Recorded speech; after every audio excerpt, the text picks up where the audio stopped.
Hello everyone, my name is Jeff Bourne and I have the honor and privilege of serving in the House of Delegates representing the 71st District.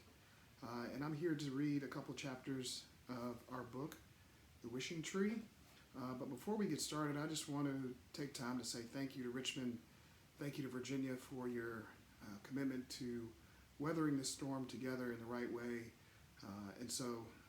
With that, we'll get started. I'm going to be reading chapters 29 through 31.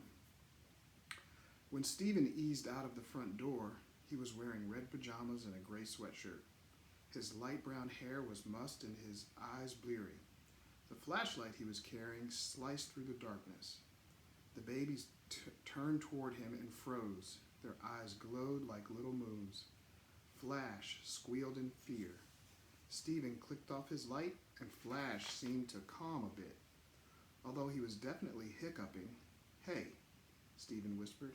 "Hi," Samar whispered back. Stephen sat down next to Samar. The babies watched with interest. "Why do they come to you?" Stephen asked. "I don't know. It's like magic." "No," Shamar shook her head.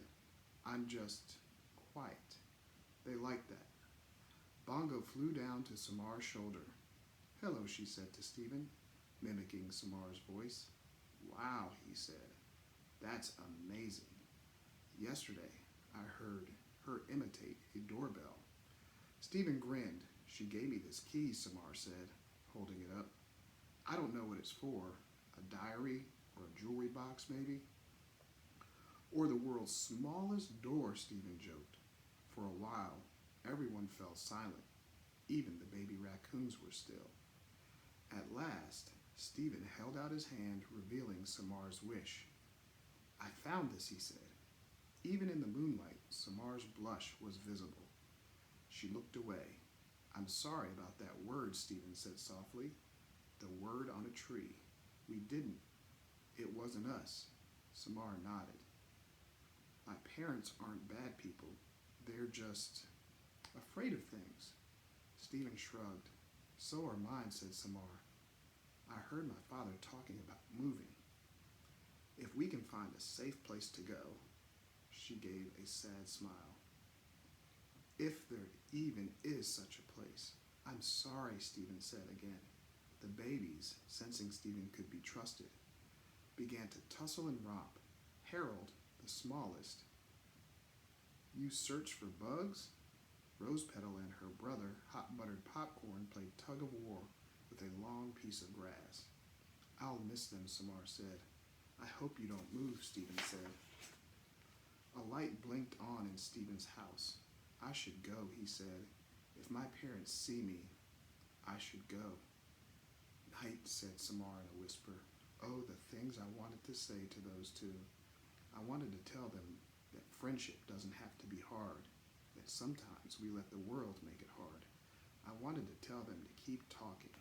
I wanted to make a difference, just a little difference before I left this lovely world. And so I did it. I broke the rule. "Stay," I said. Chapter 30. The animals gaped at me with astonishment. Even the youngest babies knew about the don't talk to people rule. Bongo darted to my top branch. "Red," she cried in a strangled whisper. "You can't." "Oh, but I can," I said. What have I got to lose? But as I was saying, I returned my attention to Stephen and Samar. They were staring at me, jaws dropped, eyes wide, as frozen as Flash had been not long ago. "We are dreaming," Stephen murmured. "Right?" At the same time, Samar asked, "Is that possible?" "Pinch me," Stephen said. Samar complied. "Definitely felt that," Stephen reported. "Maybe it was a dream pinch," Samar suggested. "Excuse me?" I interrupted. "I have 216 rings worth of wisdom to convey, and not much time." Stephen reached for Samar's hand. If it's a dream," he said, "at least it's a cool one." And so I began. Chapter 31. I haven't always been a Wishtree. It happened in 1848, long before I was surrounded by concrete and cars, when I was just a few decades old. Still a youngster by Red Oak standards. No longer a lanky sapling, I was solid and strong, but not anchored to the earth the way I am now. This was a time like many other times when hungry, desperate people sailed on crowded boats to settle here. Many of them ended up as they always seemed to in my neighborhood.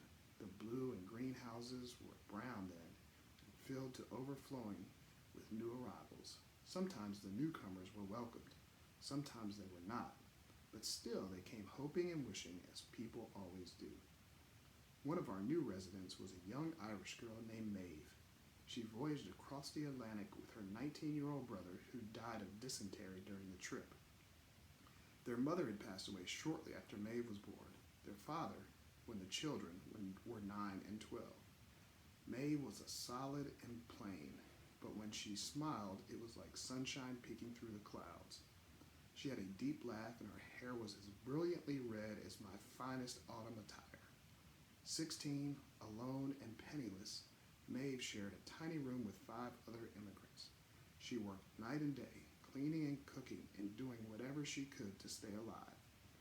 Maeve soon discovered that she was gifted at caring for the sick. She had no special knowledge, no secret remedies, but she was kind, she was patient, and she knew how to soothe a fevered brow with a cool cloth as well as anyone. What she didn't know, she was willing to learn. As time passed, word grew of Maeve's abilities. People brought her their sick piglets, their lame horses, their coughing children, their fretful babies. As always, she explained that she wasn't sure she could help, but since people in the neighborhood were too poor to go to a doctor, they turned to Maeve.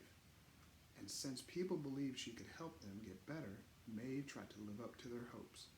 When she succeeded, and even when she didn't, patients and their families would leave small tokens for her. A whittled figurine of a bird, a hairpin, half a loaf of bread.